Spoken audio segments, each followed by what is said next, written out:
de Deus fala no primeiro livro de Reis, capítulo de número 17, versículo de número 17.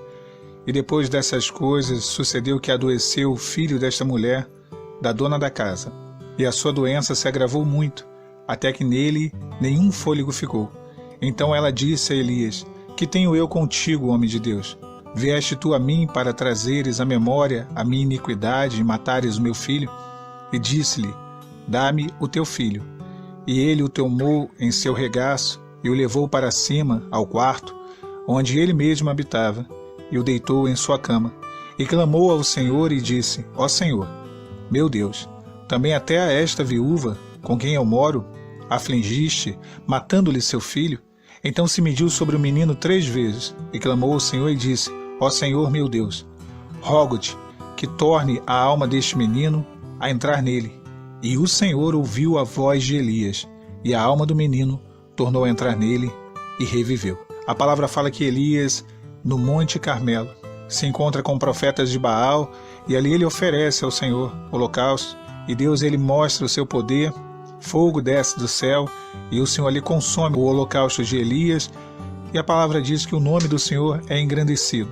Depois Elias passa por Querite, junto a um ribeiro em Querite. Elias é sustentado por um corvo, o corvo traz para ele alimento, e ele ali, durante um período, fica junto àquele ribeiro em Querite. Mas a palavra fala que Elias é enviado pelo Senhor até Sarepta, uma cidade no território de Sidom.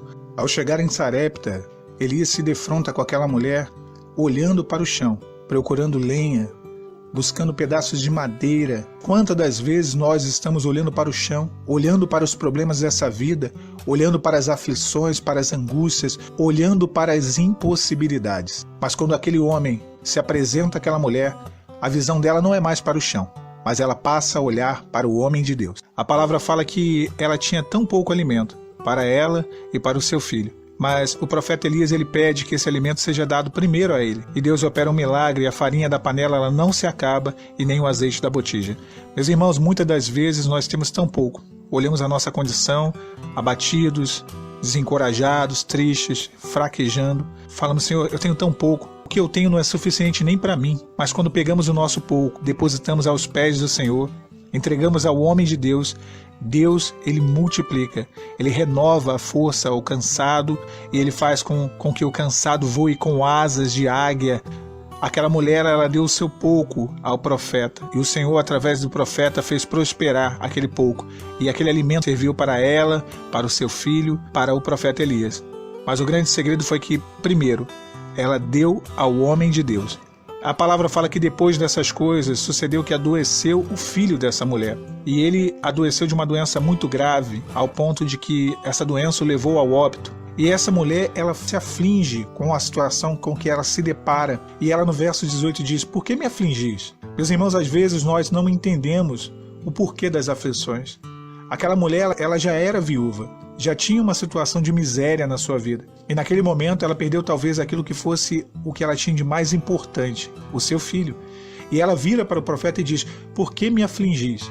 Nós não entendemos as aflições, o porquê que as angústias vêm, porquê que Deus às vezes permite com que venhamos a perder aquilo que tanto amamos, aquilo que tanto zelamos. E foi essa a situação daquela mulher. Porém no verso 19 a palavra fala que o profeta disse para ela: Dá-me o teu filho morto, dá-me o teu filho em meus braços. Ele pediu aquilo que era dela, para que ela entregasse a ele. Nos piores momentos da nossa vida, o Senhor ele faz o mesmo pedido: Dá-me o teu filho, dá-me a tua luta. Nós podemos encontrar em Deus as mãos corretas para entregar os nossos problemas. Quando nós entregamos, que nem aquela mulher fez, a Bíblia nos diz que ela entregou a Elias o seu filho morto. Ela abrigou o profeta na casa dela. E o problema dela virou o problema do profeta. No verso 19 nós podemos ver que quando ela entrega o seu filho para o profeta Elias, ele toma em seu colo, ele leva para cima do quarto, aonde ele mesmo habitava. Meus irmãos, morto não se leva para cima. Nós sabemos que morto normalmente se leva para baixo. Quando nós levamos para cima, entregamos a Deus, nós não enterramos os nossos sonhos. Deus, ele opera um milagre. Foi o que aquela mulher fez. Ela entregou ao homem de Deus. Aquela mulher abriu as portas de sua casa para o profeta Elias. E Elias abriu a porta do seu quarto para o filho morto daquela mulher. Quantas das vezes nós olhamos o problema e ele parece não ter solução? Os nossos problemas devem subir ao Senhor.